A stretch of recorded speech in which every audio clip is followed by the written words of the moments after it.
Internet, welcome. It's a newer year and an older us, and I figured, you know what? Out with the new, in with the old. But really, some of you fans may recognize this video. Thankfully, I do too. It's a re-upload from the beginning of 2019 with an ever so slightly new coat of paint on it because, well, as I said in my re-upload of my Ghost Island review, I don't really sadly get to make the rules, but maybe I can just sort of skirt around them and hopefully nobody will notice. This video was taken down, but it's now back up. At the end of the video, I will talk more about the edge of extinction, especially given it's still relevant today. So for everyone out there who didn't get to watch this video when it first came out, and for the new fans and the old, welcome to another year, and enjoy the video.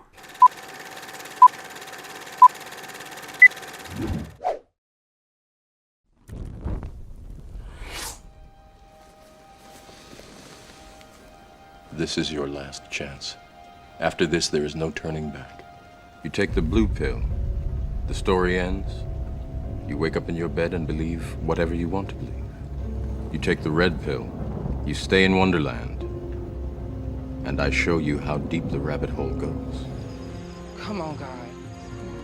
Oh, Jesus, come on, God, come on. Remember, all I'm offering is the truth, nothing more.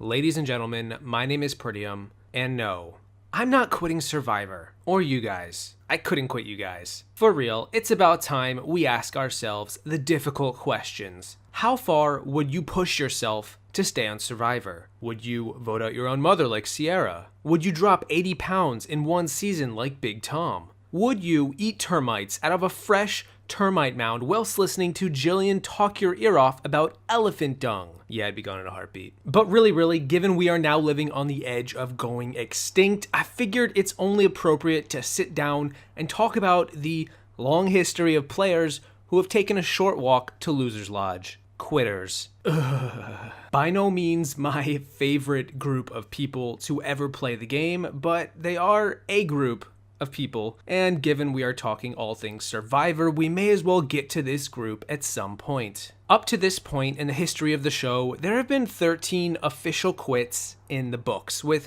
several others that were deemed quits, but were kind of dubious. And given that we have seen several hundreds of people play Survivor over nearly 2 decades, I'd say it's a pretty damn good ratio. I mean, I've only ever played Risk like 3 times in my life, and I'm pretty sure every instance has had at least one rage quit per game. And I don't think any of us just lost Cliff Robinson in a blindside when I took all of Europe. With Edge of Extinction, this twist certainly wouldn't mind adding a few more numbers to this roster. But in my opinion, anyone who gets sent to Extinction Island and does eventually quit, raise the white flag, isn't actually a quitter in my books. The twist is designed by nature to want you to quit, and given you would have to be voted out in the first place, I would say that requirement leaves any potential quitter status null and void. So with all that being said, let's turn our heads, cough, and focus our attention to these 13 quitters, discussing who they are, why they are, and maybe how I feel about them. I don't see myself lasting for 30 more days. Like, it's not happening right now. Shut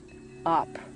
Quit acting like this is the worst day of your entire life. I don't want you to whine anymore. I want you to get up off your butt and don't be a quitter. The first quit to ever happen on Survivor was on day 19 of Survivor Season 7, Pearl Islands. Austin Taylor, the young, buff, pelican-fearing man that he was, decided to throw in the towel after citing a physical degradation beyond his limit. He just couldn't hack it. The elements had gotten to him. He was nearly 3 weeks gone without a decent meal or a night's rest, and yeah, welcome to Survivor, buddy. Inside reports have actually told us, however, that Austin didn't just quit from a lack of willpower, but actually because he had a staph infection. For whatever reason, the show didn't pull him, and I guess he just felt it was bad enough that he needed to go sooner rather than later. I guess it could have been a medical evacuation if this was the case, which in that case, he's more of a mercy kill than a quit, but either way, he was deemed a quitter, at least by the standards set back then, and so here he is. I'm really not sure how well Austin would have performed the rest of the season had he not quit. He never really seemed to be a strong player or have a knack for the game, but either way, he left us with an even greater gift. being known for his fear of large birds. I'm going to sit right now. I'm not turning around. He wants to sit on your lap. I'm not kidding.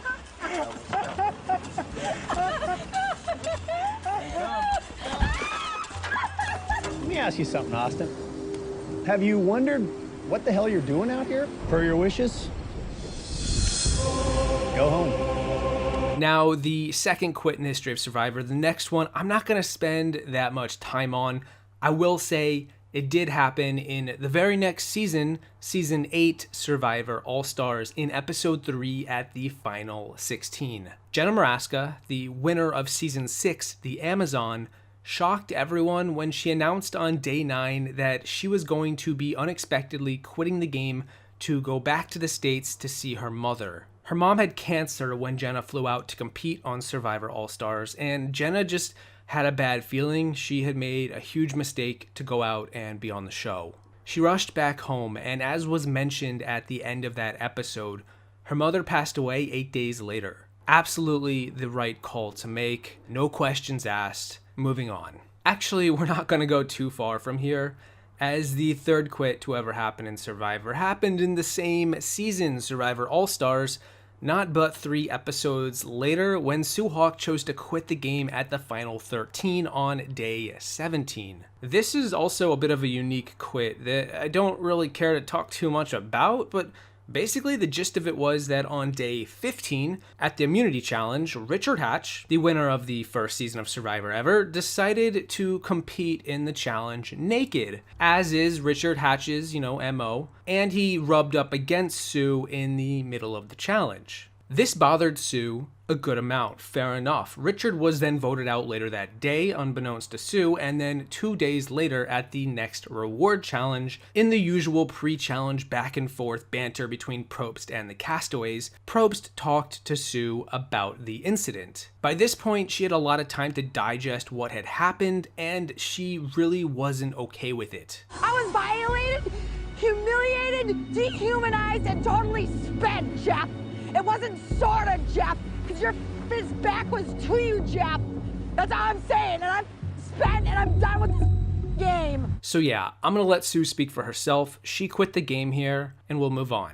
The fourth quit is rather historic in that it was the first time, and thus far only the third time, a player has quit the game during the jury phase. It was Janu Tornell from Season 10 Survivor Palau, who on Day 27 chose to quit the game after basically being on the outs and just not feeling like playing anymore. She was also the first person to ever go to Exile Island, quite a trendsetter. She didn't fit in with the rest of her tribe and was probably destined to be a pre-merge boot had her tribe Karor not won every single pre-merge immunity challenge. See, this is what happens when a pre-merge player gets carried into the post-merge. I'm kidding. But really, she quit because she just didn't really want to play anymore. She also wanted to help Stephanie LaGrossa last a little bit longer, as Stephanie was a tried and true and tested underdog in the season, and she believed that Stephanie had more of a fighting chance to win than herself.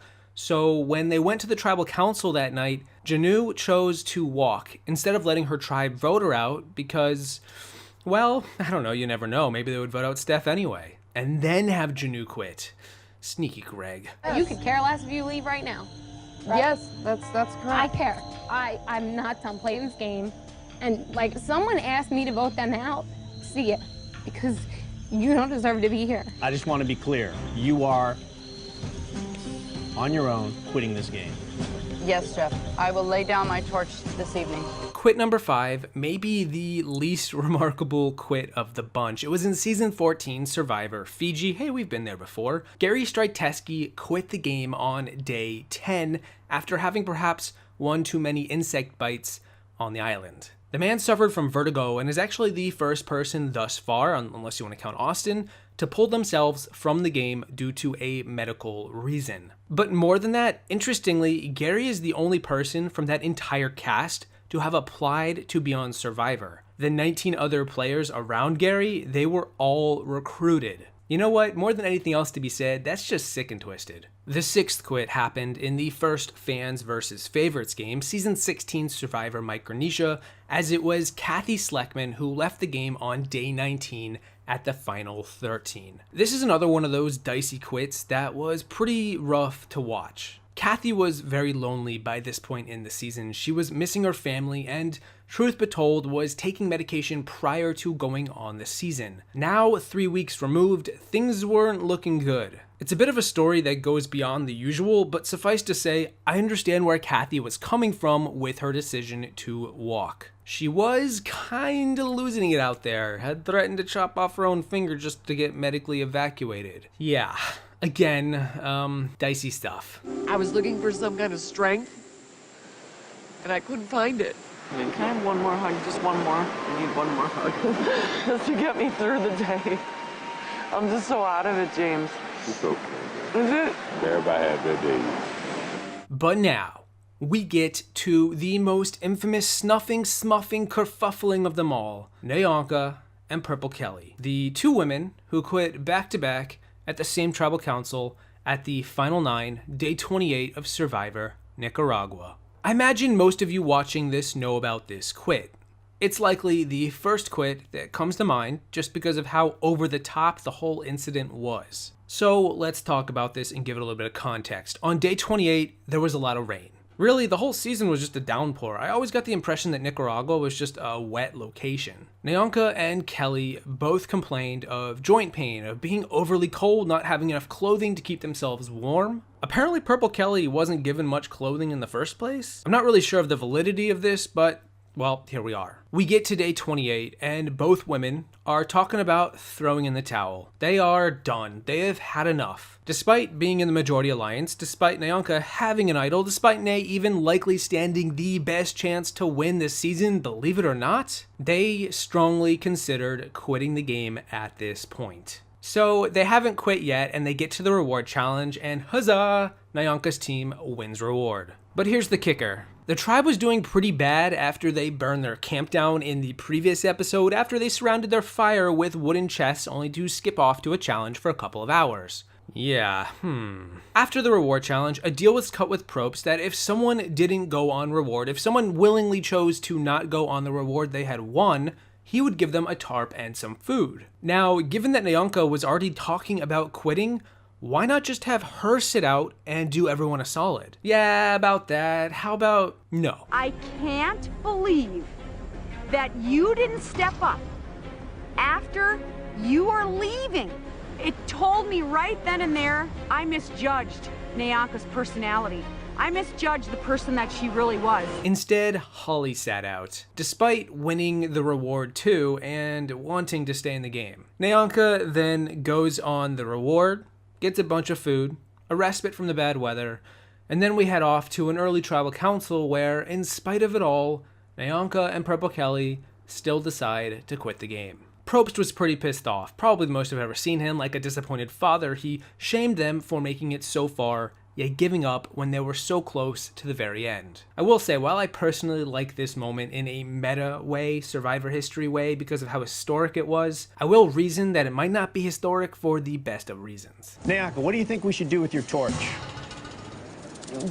What happened to theirs? It got smuffed. Smuff. Is that the word, Smuff? Purple Kelly, what do you think should be done with your torch? You guys are quitters. I think it should be snuffed too.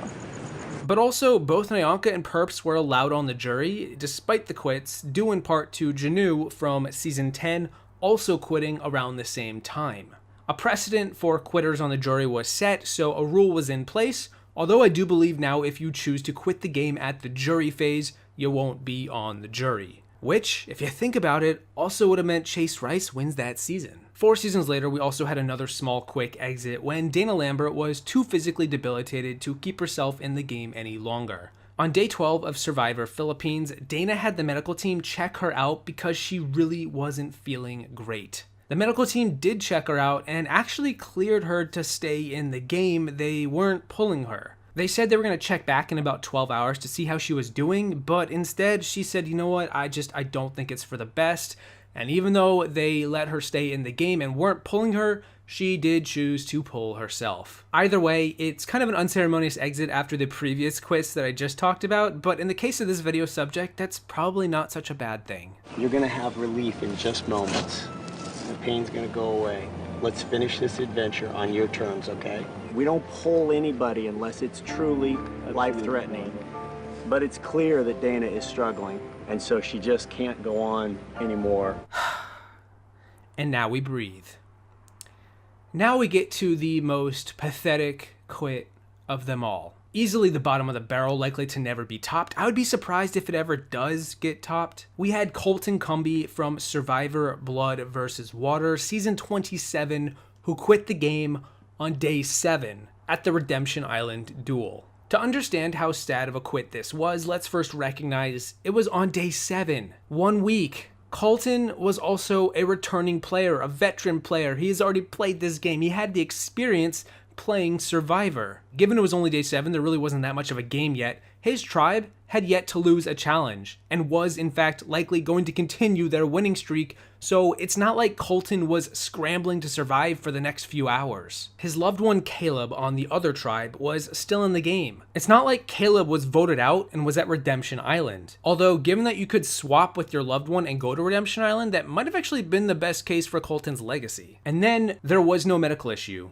no physical or mental injury. It was just Colton thought he was in a really bad spot in the game a week out. He felt like he had no shot to win the game. He didn't gel with anyone on his tribe, and basically, his days were numbered by day 7. So out of the blue, he just broke down at the duel, cried, and told Probst he was quitting the game. And you know what? I actually think this might be the most annoyed Probst has ever been, because boy was he annoyed and he did not care to hide it. Lots of people like to watch adventure. It doesn't necessarily mean they really should get up off the couch. And I'm now convinced that Colton is the guy who never should have got up off the couch. We brought a quitter back, and we got to quit again. So Colton cried, didn't even get his buff burned, as was the thing to do on that season, and walked away from Survivor. C'est la vie. And then in the next season, we got another ridiculous quit when Lindsay Ogle walked away on day 14 of Survivor Cagayan, after getting totally butthurt by her tribe blindsiding her #1 ally. Are you kidding me? Are you freaking kidding me? Lindsay thought she was in the majority going into a tribal council, which happens to most people in Survivor, whoop-de-frickin-do. But instead, she wasn't, and she was blindsided in spectacular fashion. Great! That's great, check it off the bucket list. Lindsay really did not get along with her tribe mates, and when she got blindsided, she was not in the best of places. She particularly didn't get along with Trish, and once they all got back to camp, she got into a big argument with Trish about the vote. Things got heated, and so Lindsay walked off down the beach into the pitch black darkness, called in Probst, and then sat down with him on the beach and said she was quitting the game. Ironically, it was because she was afraid she might do something she would later regret, like quit Survivor, or punch Trish. Either way, good riddance. And I'm cold, and I'm wet, and I'm hungry, and I know that, and I'm tired. I get all those things, and I know I'm gonna regret it. I need $1 million more than anybody here, and I can honestly say I can't take it anymore. You're quitting?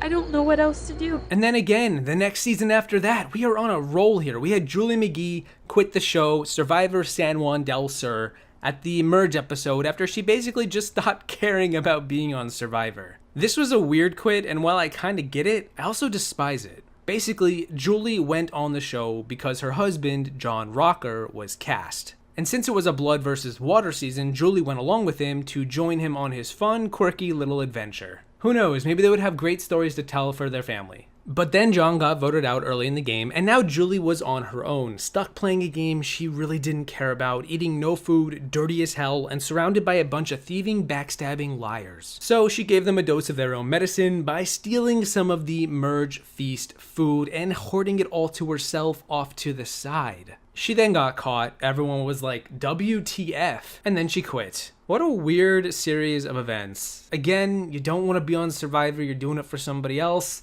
Yeah, good riddance. Kids go to summer camp longer than we're out here. Right. They leave their parents. Parents let their kids go. Right. We know that we can leave people that we love. Sure. So as part of this that you feel you're already out of the game?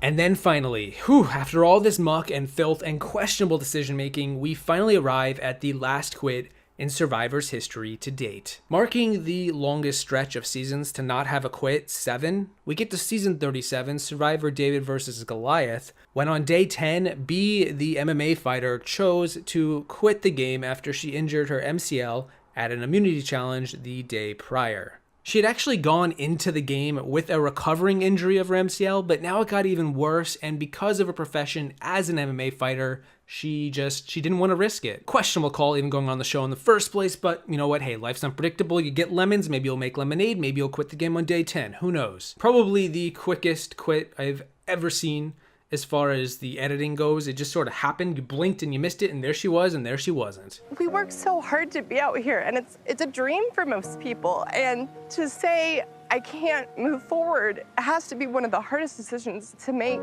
And so I have respect for her decision, and I wish this wasn't one she had to make. Oh yeah, and here's a stock bee's knees joke. It turns out bee's knee was not the bee's knees after all. I would be remiss if I ended this video without mentioning the mercy kill quits that I mentioned at the beginning of the video that have happened throughout Survivor's history as well. What I like to call the mercy kills, they aren't technically quits. Several players opted to get voted out by their tribe instead of just outright quitting the game. It's basically a quit.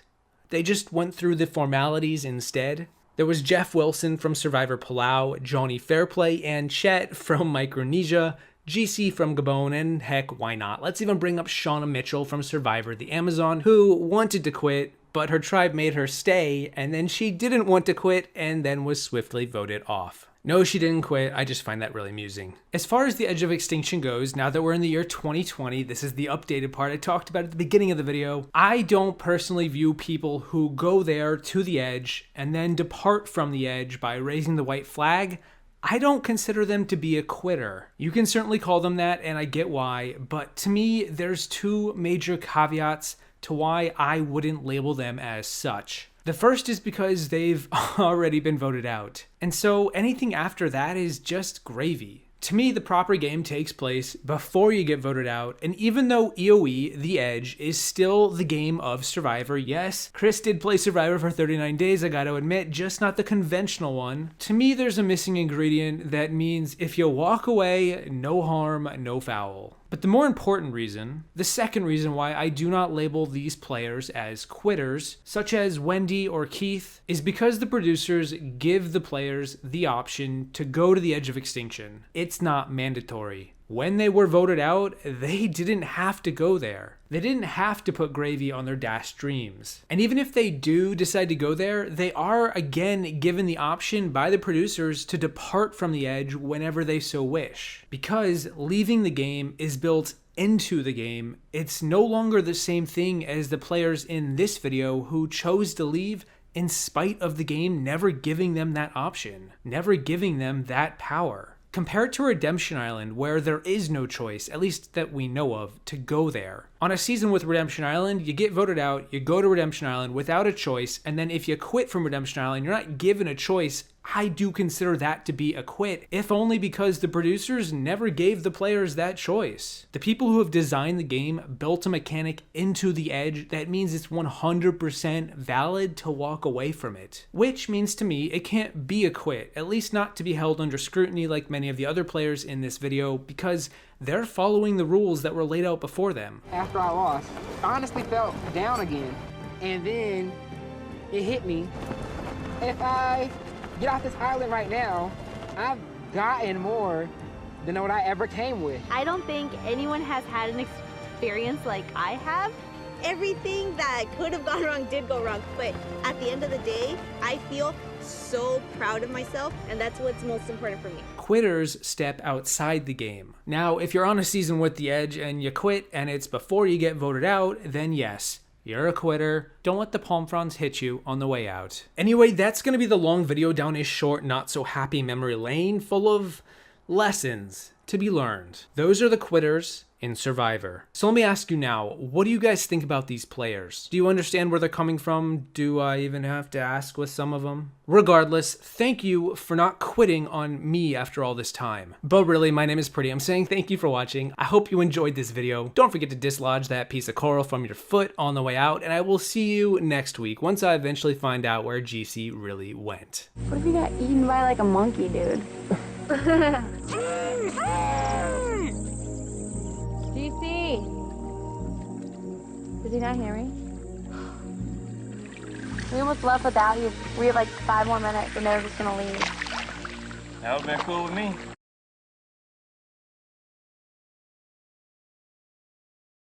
Well, there's a very clear theme: desire. That willpower that comes from within. No more excuses. It is time to step up and start playing this game. Grab your torches, head back to camp. Good night. That's really, I mean, that's really twisted. I gave her so much more credit.